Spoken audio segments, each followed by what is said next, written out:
just feel that even if we don't get the job done in terms of impeachment, I think we need to at least make the statement and bring him up on charges, because this man and his gang of neocons has just been the sorriest chapter in the American history. It's just been so heart-wrenching.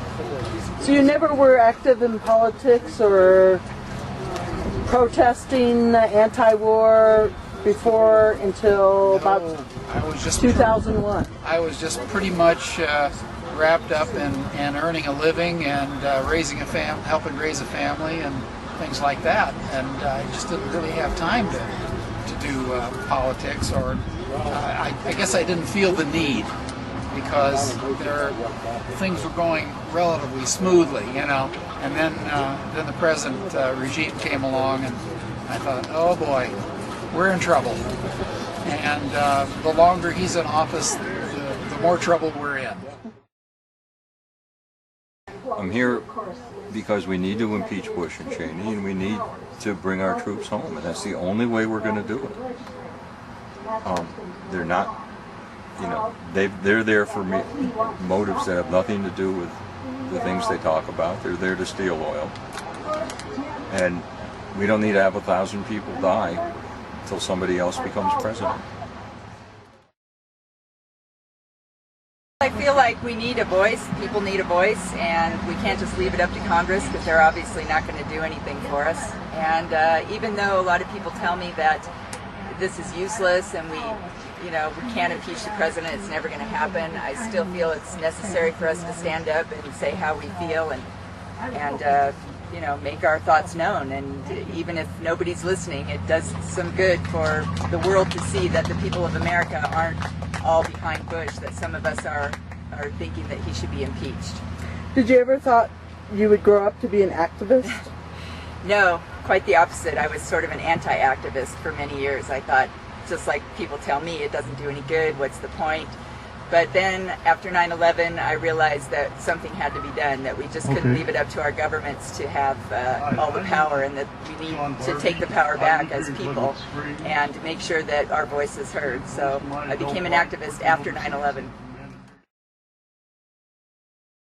I am here because I have 3 beautiful little granddaughters, and I want to see them have a chance to grow up in the kind of world that I grew up in, where there's freedom of speech, where the Bill of Rights really means something, where anybody who is arrested has the right to be tried in front of a jury of their peers. And the way things are going now, we've got torture, we've got extraordinary rendition, we've got we've got an illegal, immoral war, and we have to take a stand against that. If we want it to stop, we have to say stop now. We have to say we can't do this anymore. And that's why I'm here today, is to take a stand for the next generation. I came because I think it is time to impeach Bush and Cheney. They've done a lot of things that are very unconstitutional, and we've let them get away with it for too long, and Congress is letting them get away with it. And even if just being here helps to put a little more energy into the universe of saying, okay, we want this to happen, I hope that my being here helps create that. And have you always been an activist? Yeah, probably since the mid 80s. I used to do disabled rights type stuff, and then when we were first getting ready to go to war, I went to a lot of the peace rallies, and I just think we have to speak up, and if we don't speak up, then it really gives Congress permission to let Bush get away with what he's getting away with. Keep your eyes wide, chance won't come again. Don't speak too soon, for the wheel's still in spin. And there's no telling who that is naming.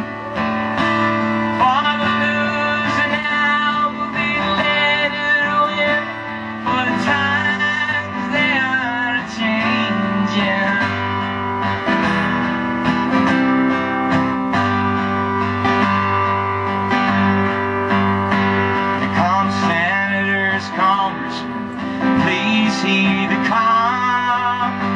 Don't stand in the doorway, don't block up the hall. For he who gets hurt